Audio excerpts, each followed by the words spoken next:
Olá, eu sou a irmã Martina e hoje eu queria falar sobre o terceiro personagem da nossa série.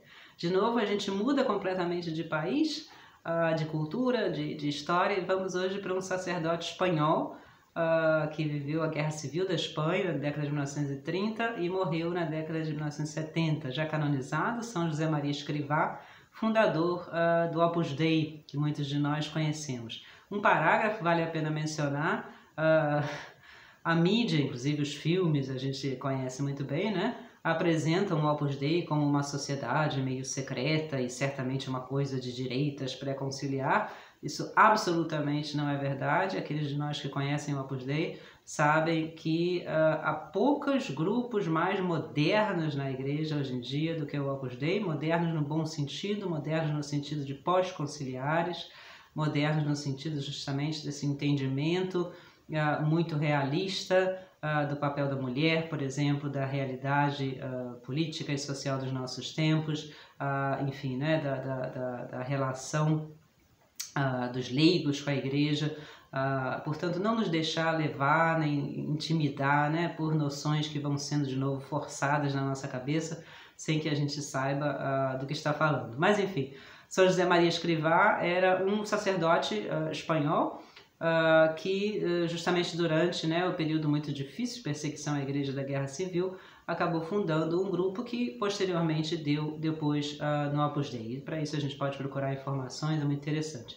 Lembrar também que o Opus Dei teve sempre muito ligado, muito de perto, muito querido ao pontificado do Papa João Paulo II. A gente lembra do porta-voz do Vaticano na época, Joaquim Navarro Valls, pessoa tão íntegra e tão boa, que era do Opus Dei. E o Papa Bento XVI também. Ou seja, não há qualquer dúvida na nossa cabeça, né, de que é coisa boa e é coisa santa, e o fundador foi canonizado. E São José Maria Escrivá não era um filósofo, um teólogo, não tem, nesse sentido, né, livros acadêmicos importantes, tem livros muito mais de, enfim, conselhos pastorais e conselhos morais e doutrinais que ele nos dá. Mas tem certas apresentações, vamos dizer assim, que são muito típicas dele, que ele faz da doutrina. De novo, são formas diferentes, jeitos diferentes, entonações diferentes, que falam, no fundo, sobre a mesma coisa. Todos estão, aí são santos, né? Todos estão, no fundo, se referindo a algo que é maior do que eles, que é o próprio Deus, que é a própria verdade. Cada um vê isso a partir da sua própria perspectiva, e é isso que é o bonito, é isso que é a enculturação, vamos dizer assim, da fé, a impregnação da fé na vida social, cultural, histórica, enfim, de cada pessoa, né? E o que eu gostaria hoje de citar do São José Maria Escrivá, que me parece que é importante nesse tema nosso, é a diferença que ele faz entre o que ele chama liberdade das consciências e esse termo muito moderno, muito usado hoje, que é a liberdade de consciência. Também não é uma distinção, enfim, teológica que profunda, né? Muito mais pastoral, mas a gente entende por trás, através disso, a teologia sólida que está aí presente nessa apresentação dele.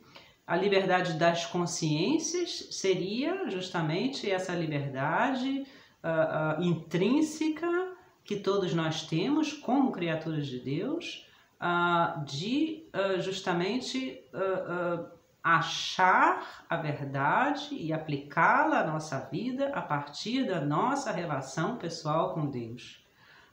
Nem o Estado, nem qualquer autoridade, nem qualquer ideologia, nem mesmo o Papa pode me dizer o que eu devo fazer da minha vida. Isso quem pode me dizer é apenas Deus através da minha consciência. Eu posso e devo pedir conselhos, eu realmente devo obedecer a certas, enfim, né, regras, depende de onde eu vivo, do que eu sou. A igreja me dá o caminho teológico e moral, mas as decisões que concernem a minha vida, a minha vocação, a aplicação, enfim, né, da teologia e da moral na minha vida, isso é uma questão da minha consciência e ninguém pode forçar a minha consciência. Por exemplo, a liberdade religiosa. Eu posso, inclusive, né, evangelizar, falar da fé para os outros, mas eu não posso forçar a ninguém a ter a fé, nem a fé cristã. E a fé, o ato de fé, tem que ser um ato pessoal e livre de cada pessoa. para ser válido. Daí o sacramento também do matrimônio, por exemplo, da ordem, né, tem que ser um ato livre, responsável e pessoal, individual de cada pessoa. Essa é a relação sagrada da pessoa com Deus através da sua consciência. Outra coisa é o que hoje em dia se chama liberdade de consciência. Geralmente quando se fala, né, de novo, de forma geralmente impensada sobre liberdade de consciência, o que está se falando é o velho assunto que o nosso Papa Bento XVI tocava tantas vezes. O que você está falando, na verdade, é do relativismo. O que você está falando é, no fundo, já não há parâmetro nenhum. No fundo, liberdade quer dizer eu faço o que eu quero. E pronto. Não tenho que ser responsável por isso, não tenho que pensar se isso é bom ou ruim, não tenho que dar satisfações disso, nem explicações, etc.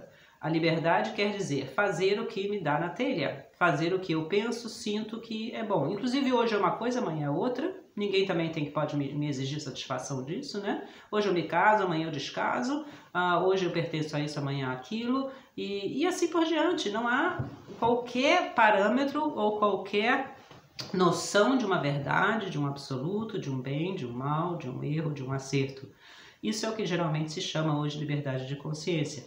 E isso, obviamente, a gente volta ao Papa Bento XVI, a rigor não existe. Por mais que a gente diga que isso é possível, e por mais que a gente queira viver nisso, a gente, 2 minutos depois, começa a dizer, não, mas a verdade é que... Ora, se não existe verdade, como é que a gente pode dizer a verdade é que?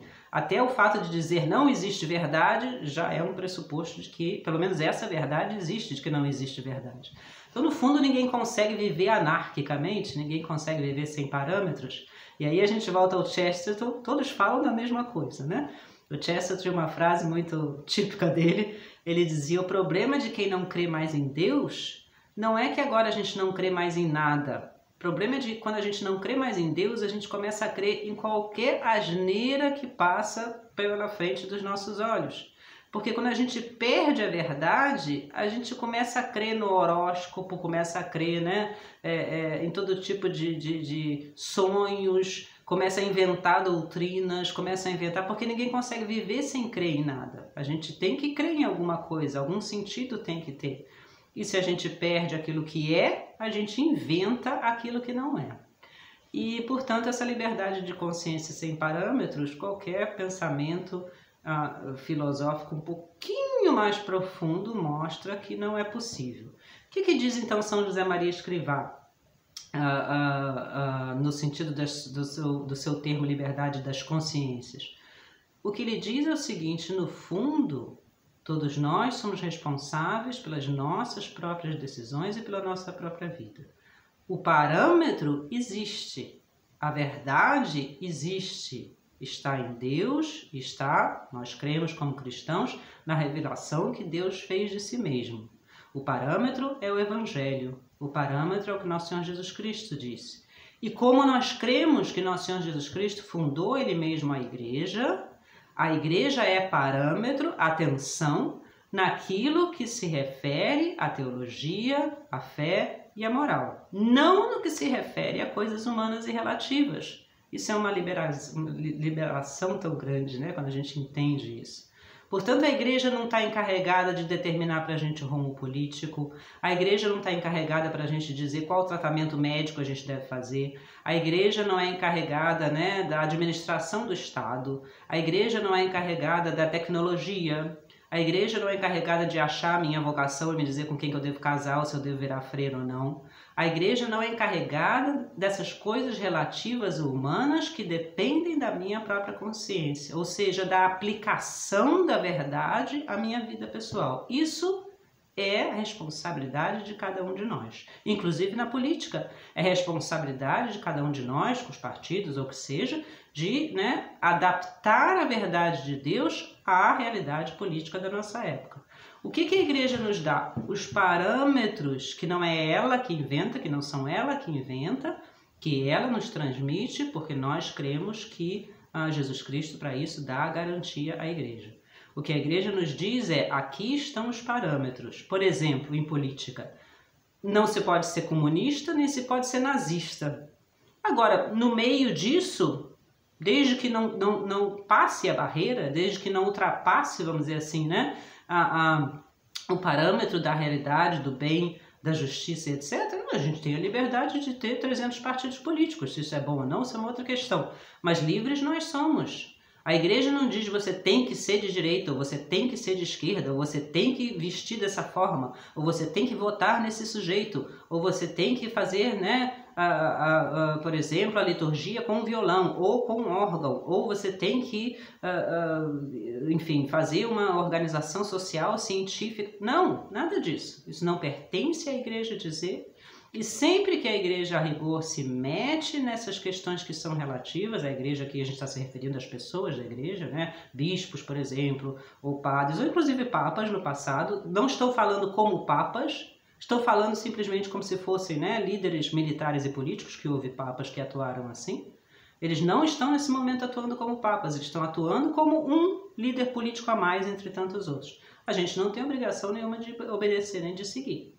O que o Papa nos diz como Papa, e aí vem a infalibilidade do pontificado romano, ou seja, na sua autoridade, na sua cátedra de pontífice, que se refere à teologia e à moral, isso sim, como católicos, nós temos que obedecer. As opiniões que o Papa dá numa entrevista sobre política, sobre futebol, sobre esporte, sobre, enfim, né, meio ambiente, a gente pode até achar interessante, pode dizer, poxa, vale a pena dar uma lida, né? Olha o que ele fala. Claro que se a gente respeita a pessoa do pontífice, sabe que é uma pessoa de vida santa, isso é interessante. Mas isso não nos obriga, absolutamente. Aqui entra a nossa liberdade de consciência. Como aplicar isso na nossa vida, isso é uma coisa que depende. Portanto, a igreja, a rigor, as pessoas da igreja não devem, inclusive, nem perder tempo nesse sentido, né? Não é a função do sacerdote, do padre na missa, fazer um programa político. Não é a função do sacerdote na missa falar de tecnologia, ou falar da economia, ou dar conselhos, né, sobre como a gente deve fazer o nosso negócio, ou com quem a gente deve se casar, ou que vocação a gente deve seguir. E a gente sabe disso. O que o padre fala na homilia da missa é a explicação da fé e da moral cristã, de acordo com o que o Santo Padre e os bispos, né, unidos a ele, dizem.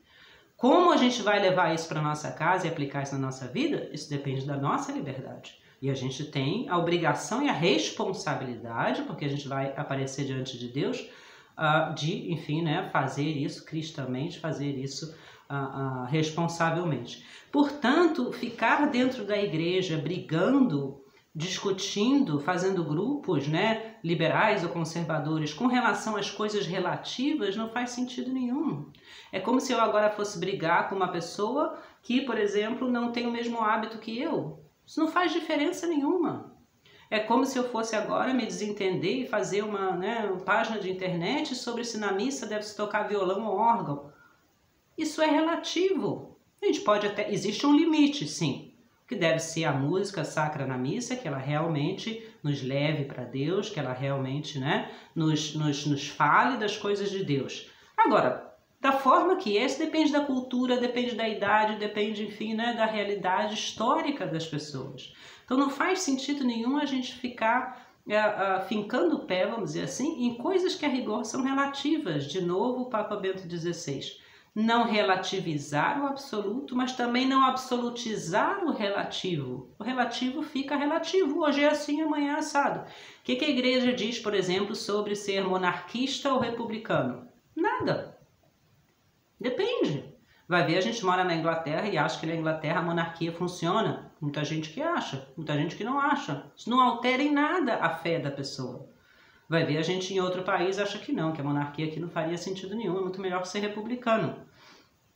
Perfeito. O que a igreja diz tem parâmetros. Espera, não pode ser um sujeito violento que vai matar os outros ou fazer um governo que é ditatorial, ou então uma anarquia geral, onde, enfim, né, são os pobres os que sofrem mais. Não, aí são os parâmetros. Qual é a melhor medida econômica para se fazer nesse momento? Isso não depende da igreja, isso depende das pessoas que entendem dessa questão. O que a igreja diz? Deve-se pensar que todas as pessoas têm a mesma dignidade, deve-se pensar que, claro, né, os pobres, doentes, e velhos e crianças são os que mais sofrem, portanto a medida econômica boa é aquela medida que pensa nessas coisas. Mas como? Isso não é função da igreja. Isso aí é função nossa, como políticos, como pessoas da sociedade, né, enfim, levar para frente. Ou na família, que a igreja nos diz também, é responsabilidade dos pais, enfim, né? Não só criar e alimentar os filhos, mas educá-los, formá-los, amá-los. A fidelidade é importante, a estabilidade é importante. Ah, mas será que eu devo morar na cidade ou no campo? Depende de cada um de nós. Ah, mas eu devo educar os meus filhos de forma mais severa ou mais branda? Depende do que isso aí é a sua responsabilidade de pai ou de mãe, né? Como você vai fazer isso? Isso muda, depende de você, a igreja não te diz isso. Portanto, é importantíssimo a gente fazer essa separação justamente sempre entre o que é relativo e o que é absoluto. E se unir no que é absoluto. Se a gente for unido naquilo que é de Deus e não na nossa opinião, a gente a rigor não tem mais grupo nenhum. Não é mais nem conservador nem liberal. Inclusive, voltando ao Chesterton, perguntaram isso uma vez a ele, né? O senhor é um liberal ou é um conservador? Resposta típica dele: depende. Como assim depende? Depende do que você quer liberar e depende do que você quer conservar. Se você me falar, né, que na verdade você quer conservar a elite, por exemplo, aristocrática inglesa que tem muito mais posses, etc., do que os outros, não, sou um liberal, não sou absolutamente conservador. Mas se você me falar que você quer conservar, por exemplo, enfim, né, prioridade social das famílias, eu sou um conservador. Então não existe, a gente a rigor perde essa divisão de grupos quando a gente já não olha mais questões relativas, que isso pode ser completamente variado, mas sim as questões essenciais. A qual grupo nós pertencemos? Ao grupo de Deus, ao grupo do nosso Senhor Jesus Cristo, ao grupo da Santa Igreja. Mas o que quer dizer isso? Cada um aplica isso na sua vida da melhor forma e vai ter que dar contas a Deus por isso, né? Papa Bento XVI também tem uma palavra muito famosa dele. Perguntaram a ele quantos caminhos há para chegar a Deus. E o entrevistador diz que ele estava esperando uma resposta muito severa, né? Existe só um caminho. E a resposta do Papa Bento XVI é típica dele: tantos quanto há pessoas humanas. Cada pessoa tem o seu caminho para Deus. Isso é um problema da pessoa com Deus, da sua consciência. Nem o superior religioso, nem o pai de família, nem o Papa pode dizer você tem que fazer esse caminho. Isso é a pessoa com Deus. O que a igreja está aí para fazer é justamente ensinar para a gente, porque esse é o próprio Deus que garante, quais são os parâmetros. O que realmente, né, já não está mais em união com Deus. Fora isso, nós temos a nossa liberdade de consciência e somos responsáveis por ela. E é a partir dessa liberdade de consciência que a gente vai dar contas a Deus um dia, não do grupo, não do partido, mas da nossa própria vida individual. Um grande abraço, até o próximo encontro.